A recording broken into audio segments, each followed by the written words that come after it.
आली तर उपोषणाला बसले गावकरी कशासाठी बसले तुम्हाला माहिती आहे का? रोडसाठी बसलो.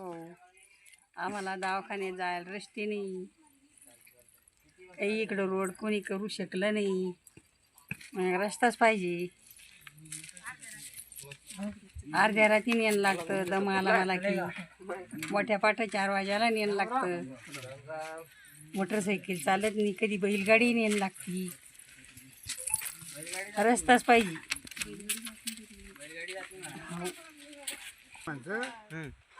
मला रस्त्याची गरज आहे. आम्हाला रात दिवस या रस्त्यानं जाता येत नाही, येता येत नाही, काही नाही. डिलिव्हरीचे पेशंट सुद्धा जातात नाही. नळीचं परपडून नाही मला आपले होईल यायलेच तर मला जाता येत नाही. बैलगाडीचं जा बसायला जमत नाही. मग काय जायचं आम्ही सांगा. काय नाव तुमचं? कशासाठी तुम्ही या ठिकाणी उपोषणाला बसलेले आहेत? शांताबाई देवराव जोगदंडे, शिरसगाव वाघरं, राणा शिरसगाव वाघरं. आता रस्त्याचं नियोजन दिलं होतं, किती दिवस झाले तर ते मनावरच धरलं नाही.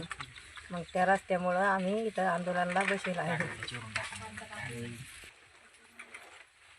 ती मागणी मंजूर झाल्या.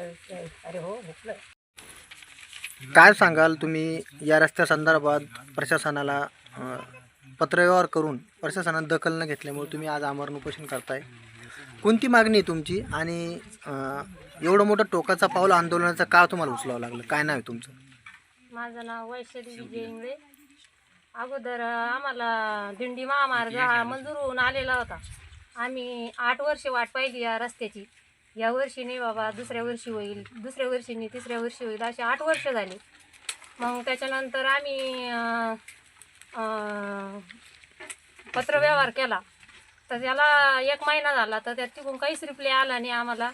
मग असं वाटलं की बा आपण अमरण उपोषण करून टोकाचं पाऊल उचललेलं आहे आम्ही. आणि आम्हाला रस्त्याची खूप अशी अडचण आहे. शेतकऱ्याला पण जेवखेडपासून तर सोयगावपर्यंत खूप अशी रस्त्याची अडचण. म्हणजे ह्या गावातून त्या गावात पण जाता येत नाही तर नाही आहे, पण आम्हाला गावातून सुद्धा आमच्या वस्तीवर व्यवस्थित येता येत नाही आहे.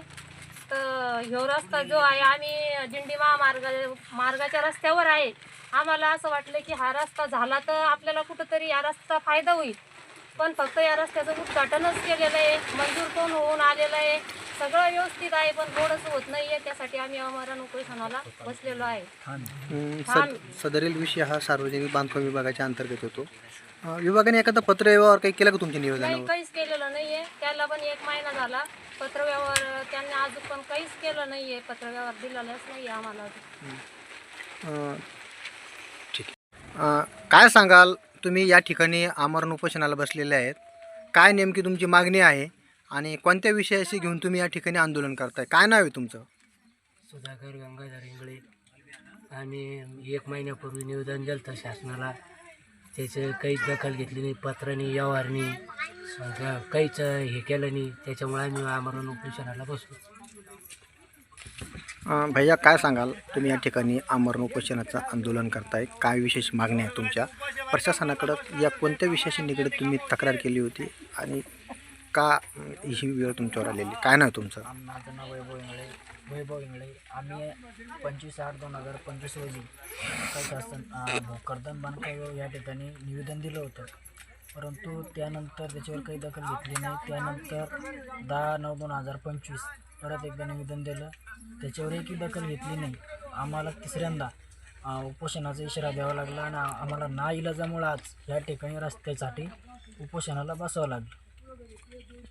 याच्यानंतर आमच्या जीविताला जर काही झालं तर याची जिम्मेदार प्रशासन असेल.